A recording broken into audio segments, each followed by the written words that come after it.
Hello, I'm Dr. Scott Peck, and as we continue to talk about the journey to real love, I'd like to speak to you now about what do you do if you're in a relationship that's not so good.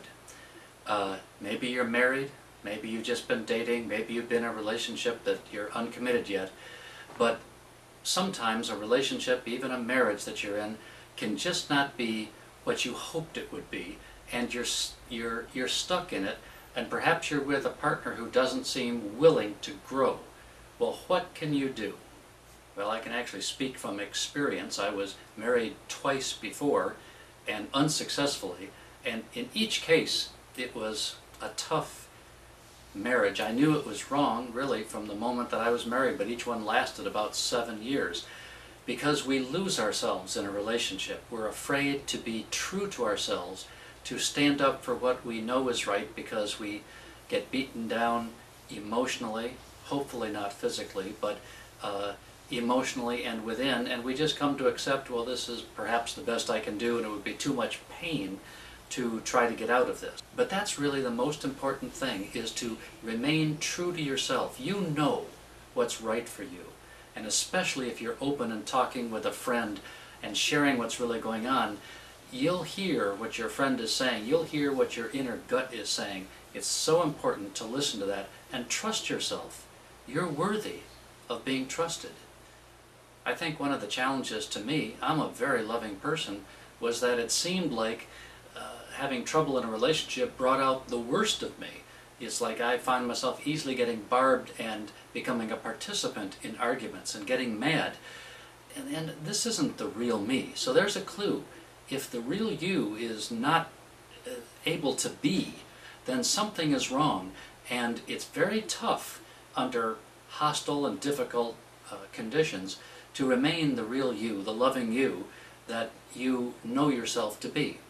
But it's even more important, the more I live life, the more I realize how important it is to practice loving speech, not to escalate something.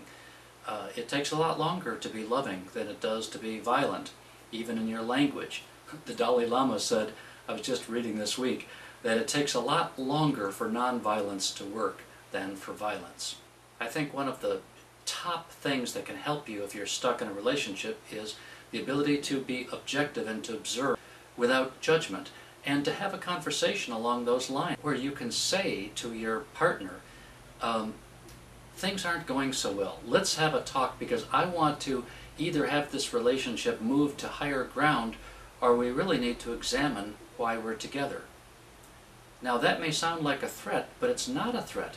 Really, the key to me of moving out of or higher in a relationship is to recognize that there's always two choices: the status quo, which you don't like, and moving higher or moving out of the relationship. Well, the status quo is not acceptable. So there's only two choices left. Either the relationship gets better or it falls apart. So you can know that within your heart, and you can then speak with loving kindness and with objectivity, because you're just really looking at the issue from a more practical point of view. And you may say, well, that's hard to do with my partner because he or she gets so mad and explosive. Well, hello, there's a hint right there that this may not be the relationship that's right for you. So people appreciate, even if you're unhappy, your partner is probably unhappy too. So having the courage to be open and honest and just to assess what is can be helpful. It alerts your partner, oh, this is serious. I better shape up if I want this relationship to be stable. If I want to hold on to you, I'm going to have to rise to a higher ground. That's good. That's where healing comes from. And if you never present the case, or it's not important to you that your partner face that, then your status quo is probably going to continue. You know, really what you're doing is sharing a vision of what's possible in love with your partner. You're listening to this videotape because you already believe in love. You believe in the vision that more love is possible. You're a loving person, or you wouldn't be watching this videotape. So you're just simply taking that to now the level of your partnership, your relationship, any relationship, even at work. So being objective, knowing your own worth, having a conversation that has to do with the vision, and in the most simple ways showing that the status quo is not acceptable, that we either need to move higher together or it's not going to remain. This is kind of tough to talk about these things, and yet I'm really talking about your liberation, your right to live in love freedom. You know that, you can feel it, and I'm supporting you.